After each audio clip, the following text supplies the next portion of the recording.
They did not fire me after 9 years. They did something worse. Our CEO smiled, telling me to demonstrate corporate synergy right after he stripped my name from the master architecture documents and handed the entire interoperability framework to a 28-year-old with a viral tech demo and a family connection to our lead investor. He assumed I would swallow the professional humiliation, quietly document the hidden compliance pathways, and clear the runway for her spotlight.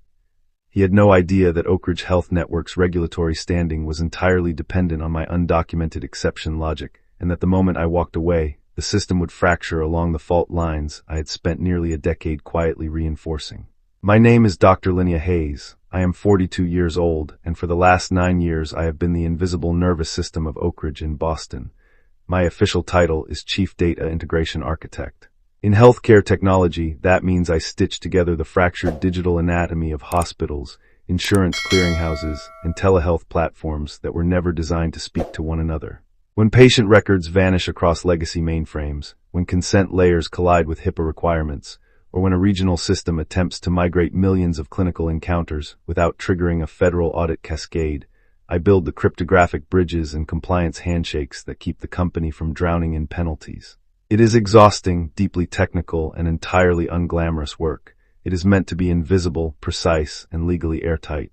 It was a Tuesday morning when the architecture of my professional reality was casually erased. I walked into the glass-walled executive atrium for the quarterly alignment meeting and immediately noticed the artisan catering tables.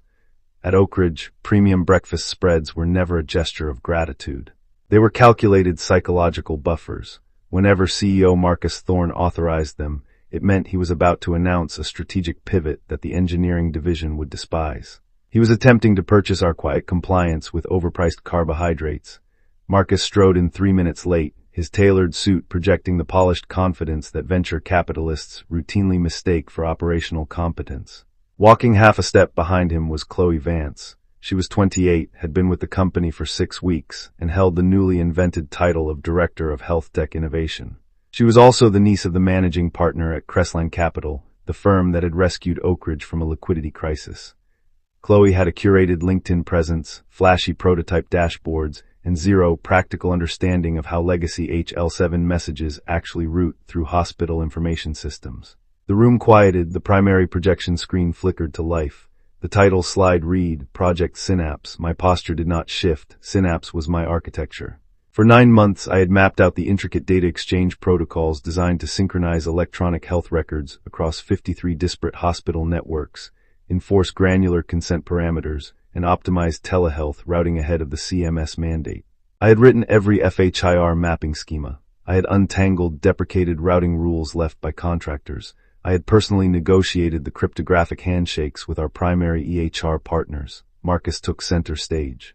Team, as we pivot toward a more agile digital ecosystem, we must embrace next-generation health AI, he began. As we transition into the CMS compliance window, we need fresh perspectives. That is why Chloe Vance will be stepping into the role of primary architecture lead for Project Synapse. Chloe has demonstrated exceptional strategic vision, and she is perfectly positioned to take this platform across the finish line. He clicked to the next slide. The new implementation hierarchy placed Chloe at the apex. My name was entirely absent. It had not been shifted to advisory. It had been erased. Marcus was taking 9 months of my meticulous labor, stripping my identity from the compliance documentation, and handing it to someone who did not understand the difference between a consent revocation flag and a standard acknowledgement receipt. The silence was absolute. Nobody moved. Nobody dared to look at me. Every informatics specialist and compliance auditor in that room knew exactly who had built Synapse. They held their breath, waiting for a reaction. I did not flush.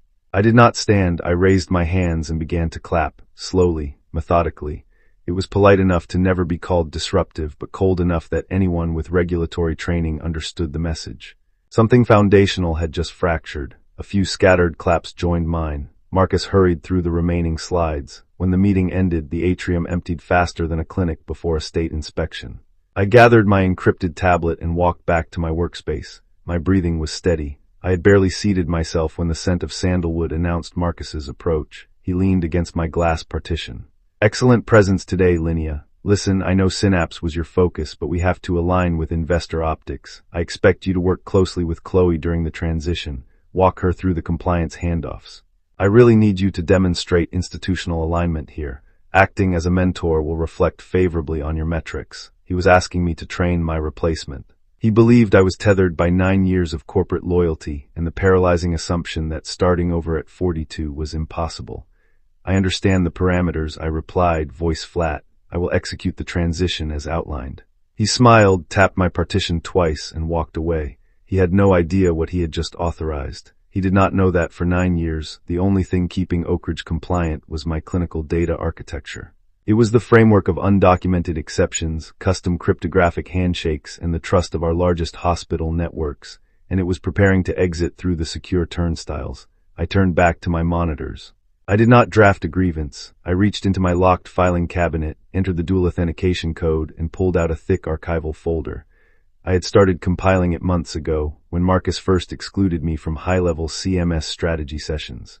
It was a contingency framework, regulatory boundaries, vendor contract clauses, and intellectual property delineations.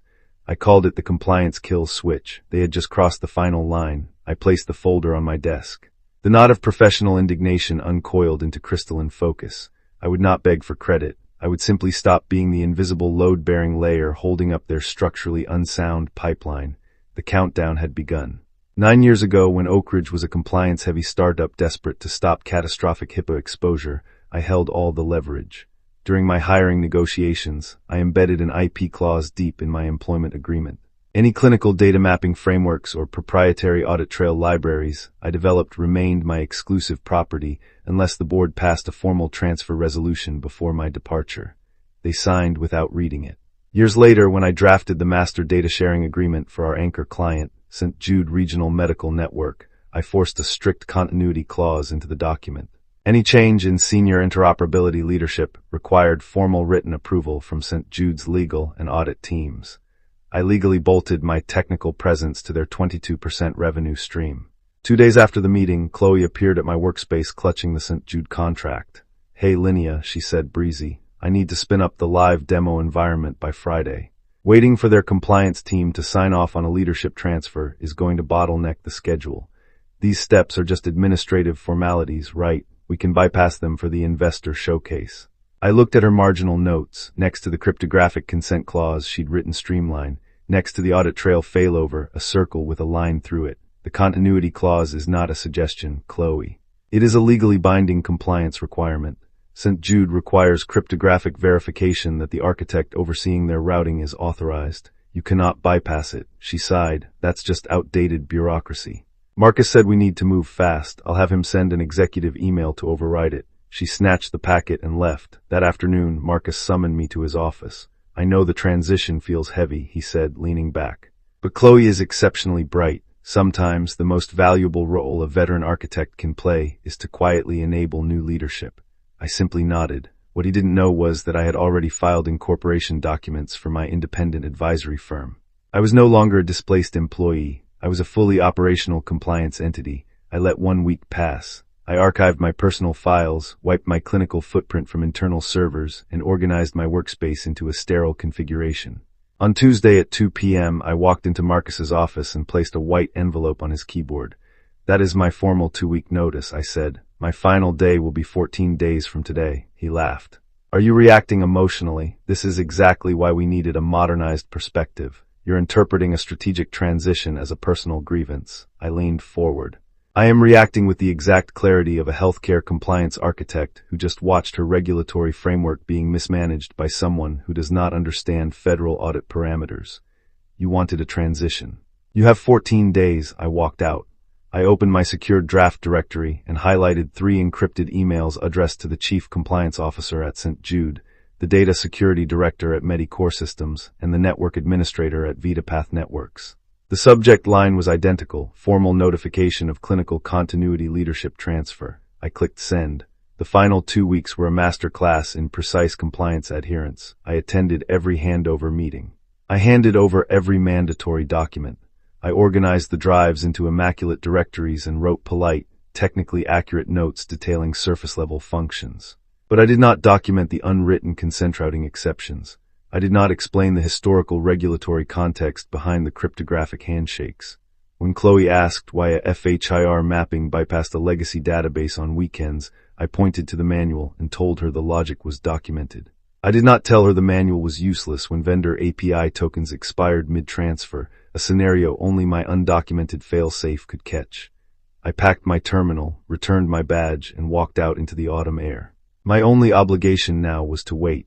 At 9 a.m. on the first Monday without me, Chloe submitted the formal request to activate the production routing layer. The automated request bounced instantly from Medicore systems. Status: hard compliance suspension.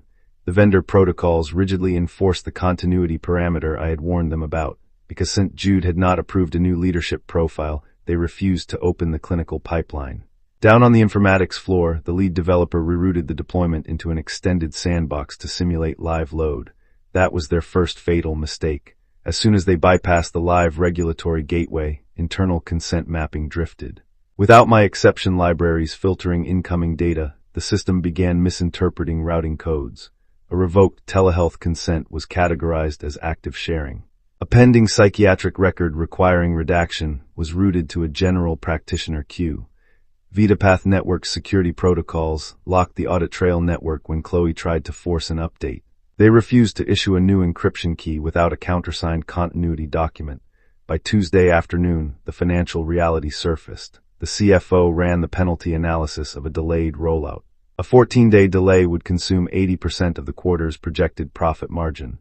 Marcus called an emergency huddle and downplayed the mounting flags. This is short-term administrative friction. We'll throw temporary resources at it. Instead of auditing the foundational logic, he authorized an emergency contract with an elite Chicago compliance firm.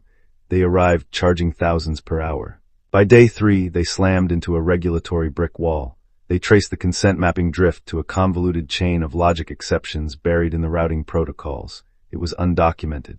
I had written it during a 2022 data integrity crisis to safely route vulnerable patient encounters away from public audit logs. Standard documentation would have flagged it as an unauthorized deviation. Only I understood how it interacted with the rest of the ecosystem. The consultants were staring at a framework with no decryption manual. At 4 p.m. Thursday, my secured phone rang. Rachel Torres, Oak Ridge's general counsel. Her voice was tight. We've encountered a minor technical hurdle regarding the historical consent logic branches from Cone 2022. We were wondering if supplemental documentation was accidentally omitted from your handover. It was a legal trap. If I admitted forgetting something, I breached my exit agreement. If I answered for free, I validated their belief that my expertise was a corporate asset they could access at will. Rachel, I replied evenly, everything I was legally obligated to hand over was meticulously categorized and transferred. My notes were comprehensive regarding standard procedures and own frameworks. A heavy pause, I see. So there are no other files. As an employee, my regulatory obligations are fulfilled, I said. However, if Oak Ridge requires specialized consulting knowledge to untangle legacy architecture outside my former duties, I would be happy to assist. As Principal Director of Hayes Clinical Advisory, I am accepting new contracts. I can send over my standard rate card and an independent compliance agreement. The silence was absolute. I had transformed their plea for a free lifeline into a commercial transaction. I will discuss that with the executive team, Rachel said stiffly. The compliance cracks had split the foundation. They were bleeding penalty reserves. Their hired experts were paralyzed, and the anchor client had not even noticed the smoke yet. Exactly 3 weeks after my badge was deactivated, Dr. Linnea Vance, CIO of St. Jude, called my private line. I am bypassing Marcus completely, she said, voice sharp. He is screening my calls, which tells me everything. I am calling you because you are the only architect who has never compromised my patient data for corporate optics. Oak Ridge has postponed 2 CMS demonstrations. Yesterday's simulated load test was a compliance failure. Consent reconciliation data did not match routing logs, but the drift is secondary. Why is the predictive patient triage module flagging standard emergency encounters for manual review? Marcus promised the AI routing algorithm was production ready. Right now it is freezing legitimate transfers and threatening our duty of care obligations. I stopped breathing. The AI triage module was not a finished product. It was a highly experimental sandbox pilot. I had built a rudimentary script to analyze routing patterns, but it required millions of de-identified data points to avoid catastrophic false positives. Putting it in front of real emergency encounters was like handing an unverified diagnostic tool to a resident. Linnea, I cannot speak to current operational decisions at Oak Ridge, I replied carefully. However, I can assure you that any predictive clinical modeling was strictly designated for controlled internal testing. It was explicitly not cleared for production deployment. I knew it, she said quietly. He sold us unverified technology to lock in the contract extension. The federal mandate window begins in 60 days. If Oak Ridge cannot restore absolute control to someone who understands the regulatory architecture, St. Jude is walking away. Keep your phone accessible, Linnea. Through secure channels, 2 senior operations managers fed me internal updates. A secondary processing center in Pennsylvania had notified Oak Ridge of severe penalties for failed consenting coding, charging manual verification fees per encounter. Chloe, terrified, was drafting panicked memos blaming legacy mess. Marcus echoed her complaints to the board, insisting I had intentionally made the architecture convoluted to protect my relevance. But my loyalists ensured his lies wouldn't survive an audit. Late Tuesday, an encrypted file arrived. It contained executive meeting minutes, internal timelines, and a damning email chain between Marcus and legal dated weeks before my resignation. Internal counsel had explicitly warned him about the compliance risks of removing me from St. Jude without formal continuity approvals. Marcus's reply was dismissive, request forgiveness rather than secure permission. He chose his ego over regulatory survival. I printed the documents. The picture was complete. Oak Ridge was suffocating under manual fees, legally exposed by a fabricated AI product, and their anchor client was preparing to detonate the partnership. I signed my commercial lease. I officially incorporated Hayes Clinical Advisory that afternoon. I did not build this firm for revenge. I built it as the perfect corporate vessel for the exact moment Oak Ridge was backed into a corner, forced to pay a premium for the value they assumed they could use for free. The CMS preview arrived on a humid Thursday. Oak Ridge rented a lavish conference hall, but the extravagant set dressing couldn't mask the compliance rot. When the sales director transitioned to the live demonstration, the manufactured energy evaporated. The primary dashboard attempted to load real-time consent routing queues. Instead of smooth data flow, the interface seized. Crimson compliance error notifications flooded the screen. The logic engine attempted to process concurrent patient transfers for identical unverified consent flags, creating an infinite loop of data collisions. The head of commercial partnerships severed the feed and declared a minor hotel network issue. Nobody believed it. A veteran healthcare compliance reporter stood. Marcus, you spent 2 quarters hyping this architecture as the definitive breakthrough, yet industry sources indicate the St. Jude go-live has been quietly delayed multiple times. Can you explain the disconnect? Marcus gripped the podium, knuckles white. He offered a strained answer about cautious integration periods. The damage was irreversible. While the company hemorrhaged credibility, the CFO sat alone staring at month-end reports. The financial burn rate for the Chicago consultants, combined with manual verification overtime and auxiliary penalties, had vaporized the project budget in 4 weeks. 2 days later, my private business line rang twice. Executives from mid-tier Oak Ridge clients explored my availability for independent advisory contracts, just in case their provider experienced prolonged structural instability. I quoted my highest premium retainer and promised confidentiality. By the end of the 6th week, the executive floor felt like a pressurized submarine. Patricia Lang, chair of the board, summoned an emergency session. No catering. No slides, just a long oak table and stark lighting. Rachel Torres stood at the head, holding a manila folder. Her voice was clinical. We have uncovered a severe foundational liability. The core consent routing framework, the proprietary audit trail libraries, and the clinical mapping logic were never legally transferred to Oak Ridge. Patricia silenced the murmur. Explain it plainly. Are you telling this board we do not own the clinical software we are trying to certify? We possess digital copies, Rachel clarified, but the full commercial usage rights belong exclusively to the former chief architect. According to an addendum in her 9-year-old contract, any custom framework remained her exclusive property unless this board passed a formal resolution of transfer prior to her departure. That resolution never happened. Marcus signed that contract without reading it. Marcus opened his mouth, but Rachel turned a page. Furthermore, St. Jude has refused to sign continuity approvals. If we force this unverified system into production, we will be in immediate breach of our master service agreement. It will trigger an automatic contract dispute. The CFO pushed a spreadsheet forward. The financial exposure is no longer containable. If St. Jude executes termination for cause, we lose 22% of annual revenue overnight. Our primary lender will freeze our operational credit line. We will not make payroll by quarter end. Chloe stood. She slid printed documents down the table. The board needs to review these. They are internal email chains and archived calendar invitations from the 2 months prior to Linnea's resignation. She explicitly outlined the legal boundaries of the client continuity clauses. She documented the unfinished state of the AI triage models. She stated in writing that the system would fracture if demonstrated before compliance testing was complete. Chloe's voice hardened. I was instructed to ignore the legacy protocols. Marcus explicitly told me my promotion was required for corporate optics. He pushed me to lead a complex integration I was not qualified for, specifically to serve as a cosmetic transition. Despite knowing the absolute operational risks, the room shifted. The board members stopped looking at spreadsheets and read the emails. The gravity slammed into them. This was no longer a technical glitch. It was an intentional, catastrophic failure of executive governance. Patricia lowered the papers. Her eyes were dead as she stared at Marcus. Rachel, are there legal avenues that do not involve negotiating a surrender? We could litigate, Rachel replied, but it would be frivolous. We would burn millions, lose St. Jude within days, and lose the lawsuit long before trial. Her contract is ironclad. Marcus slammed his hand on the table. You are losing perspective. This is one project. We have internal talent to build a workaround. We just need to buy a few weeks. For the first time in his tenure, nobody argued, nobody nodded. The expensive suit and charismatic smile no longer functioned. The truth had stripped him bare. Marcus had absolutely no idea what he was talking about. On Tuesday afternoon, my cell phone vibrated. Marcus Thorne. I let it ring to voicemail. It rang again and again. On the 5th attempt, I answered. Hayes Clinical Advisory, this is Linnea. Linnea, hello. His voice was jarringly soft. Thank you for picking up. We are experiencing unexpected turbulence. The board and I agree it might be beneficial to bring in a short-term bridge.